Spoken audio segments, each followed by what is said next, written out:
এভাবে বানান ফুলকপি দিয়ে হাঁসের ডিমের ঝোল। ছোট থেকে বড় সবাই চেটেপুটে খাবে। নমস্কার বন্ধুরা, সোমার রান্নাঘরের আরও একটা নতুন পর্বে আপনাদের সবাইকে স্বাগত। আজকে আমি দুর্দান্ত স্বাদের একটা ফুলকপি দিয়ে ডিমের ঝোলের রেসিপি আপনাদের সাথে শেয়ার করছি। ফুলকপি দিয়ে ডিম আপনারা সবাই রান্না করে খেয়েছেন, তবে আজকের রেসিপিটা একেবারে আলাদা। আশা করছি আপনাদের প্রত্যেকের ভীষণ ভালো লাগবে। তো চলুন দেরি না করে রেসিপিটা দেখে নেওয়া যাক। আজকে ফুলকপি ডিমের রেসিপিটা করার জন্য দেখুন, আমি এখানে একটা মিডিয়াম সাইজের ফুলকপি এভাবে ফুলগুলোকে ছাড়িয়ে রেখেছি, আর যে ডাটের দিকটা রয়েছে যেগুলো একটু মোটা সেগুলো এইভাবে একটু ফেলে রেখেছি যাতে খুব তাড়াতাড়ি সেদ্ধ হয়ে যায়। আর রেখেছি এখানে 8টা হাঁসের ডিম সেদ্ধ করে খোসা ছাড়িয়ে রেখেছি। হাফ কাপ পরিমাণ এখানে মটরশুঁটি রেখেছি। এখন শীতের মটরশুঁটি দিলে খেতে খুব ভালো লাগবে। এমনিতে মটরশুঁটি ছাড়াও রান্না করা যাবে। সিদ্ধ ডিমগুলোকে দেখুন আমি এইভাবে একটু কেটে দিচ্ছি যাতে রান্নার পর লবণ মশলা খুব ভালোভাবে ভেতরে ঢুকে যায়, তাতে করে খেতে ভালো লাগবে ডিমগুলো। আর রান্নার পর এভাবে কেটে দিলে দেখতেও ভালো লাগবে। সবগুলো ডিমই আমি এইভাবে কেটে নিচ্ছি। দর্শক বন্ধুরা, এখানে একটা কথা বলে রাখছি, আমার আজকের রান্নাটা দেখে কেমন লাগলো কমেন্ট বক্সে জানাতে ভুলবেন না। ভালো লাগলে অবশ্যই একটা লাইক করে শেয়ার করে দেবেন। আমার থেকে এইরকমই নতুন রেসিপির আপডেট পাওয়ার জন্য চ্যানেলটাকে সাবস্ক্রাইব করে সাথেই থাকবেন। বেল বাটনটা অল করে দিলে আমার দেওয়া যে কোনো রেসিপির আপডেট সবার আগে আপনাদের কাছে পৌঁছে যাবে। ফেসবুক থেকে ভিডিওটা দেখে থাকলে সোমার রান্নাঘর পেজটাকে ফলো করার অনুরোধ রইল। দেখুন আমি সবগুলো ডিমকে এভাবে কেটে নিয়েছি, আর এখানে রেখেছি একটা বড় সাইজের আলু এইভাবে লম্বা করে কেটেছি। আপনারা চাইলে ডুমু ডুমু করেও কেটে দিতে পারেন। গ্যাস অন করে কড়াই বসিয়ে দিয়েছি, দিয়ে দিচ্ছি সর্ষের তেল। সর্ষের তেল দিয়েই বেশি ভালো লাগবে খেতে। আপনারা চাইলে আপনাদের পছন্দ অনুযায়ী যে কোনো রান্নার তেল দিয়েই করতে পারেন। তেল খুব ভালোভাবে গরম করে নেব, আর তেলের পরিমাণ আপনারা নিজেদের ইচ্ছে অনুযায়ী কম বেশি করে নেবেন। তেলের মধ্যে দিয়ে দিচ্ছি পরিমাণ মতো লবণ। এবার দিয়ে দিচ্ছি ডিমগুলোকে ভেজে নেব, তবে খুব বেশি কড়া করে ভাজবো না, হালকাই ভাজবো। ডিমের মধ্যে দিয়ে দিচ্ছি সামান্য একটু হলুদ গুঁড়ো। ডিম বেশি কড়া করে ভাজলে উপরের স্কিনটা শক্ত হয়ে যাবে, খেতে ভালো লাগবে না। হালকা কালারটা যাতে চেঞ্জ হয় সেই জন্য ডিমগুলোকে ভেজে তুলে নিচ্ছি। দেখুন ডিমগুলো ভাজা হয়ে গেছে, এই পর্যন্তই ভাজবো, এর থেকে আর বেশি ভাজার প্রয়োজন নেই। এবার ডিমগুলোকে তুলে রাখছি।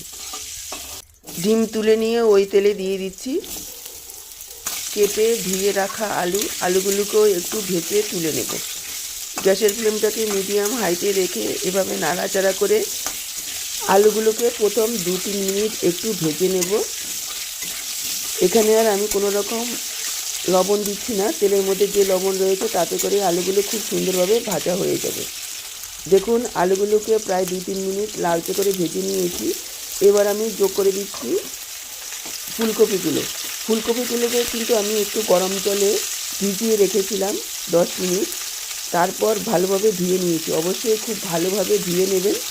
ফুলকপির মধ্যে আমি দিয়ে দিলাম একটু লবণ আর একটু সামান্য হলুদ গুঁড়ো।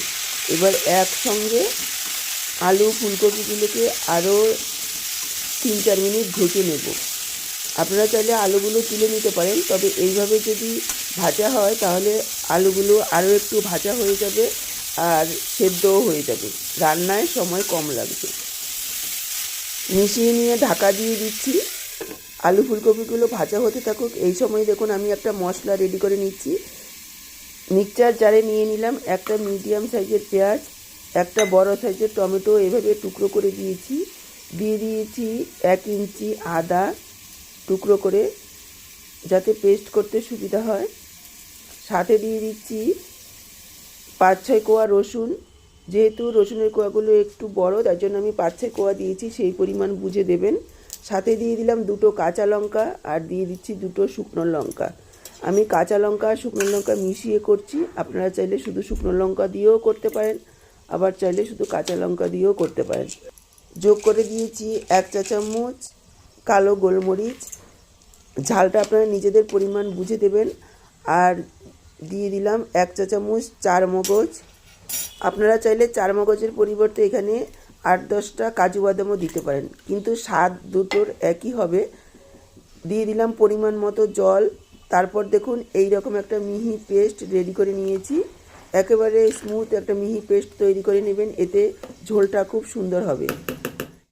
এদিকে ঢাকা দিয়ে প্রায় 4-5 মিনিট আলু ফুলকপি খুব ভালোভাবে ভেজে নিয়েছি। এভাবে লালচে করে ভেজে নিলে আলু ফুলকপিগুলো খেতে ভালো লাগবে।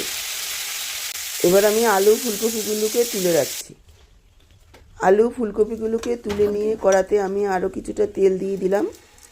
তেল গরম হয়ে যাওয়ার পর ফোড়নে দিয়ে দিলাম 2 এলাচ, 2 টুকরো দারচিনি, 3-4টে লং একটু থেতো করে দিয়েছি, যাতে তেলের মধ্যে গন্ধটা খুব ভালোভাবে মিশে যায় আর ফেটে গায়ে না আসে।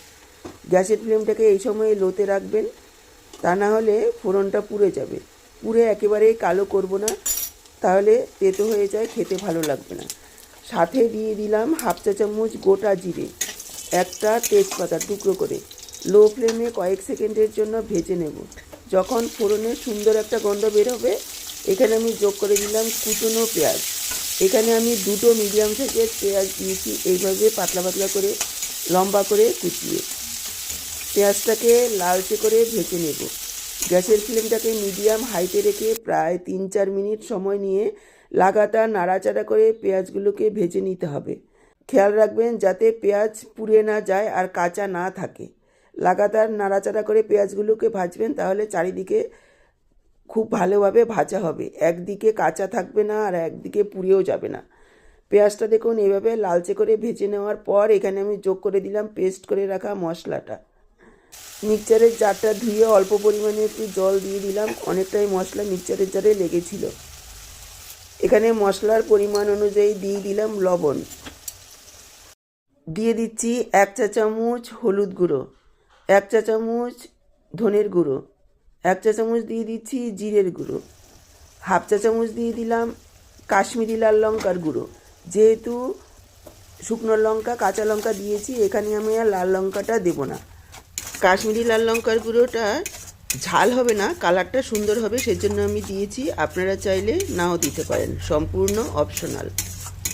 এবার পুরো মশলাটাকে প্রায় 5-6 মিনিট সময় নিয়ে ভালোভাবে কষিয়ে নিতে হবে, যাতে করে মশলার কোনো রকম কাঁচা গন্ধ না থাকে। যত ভালোভাবে মশলাটা কষানো হবে, ততই কিন্তু ডিমের ঝোলের টেস্টটা ভালো হবে।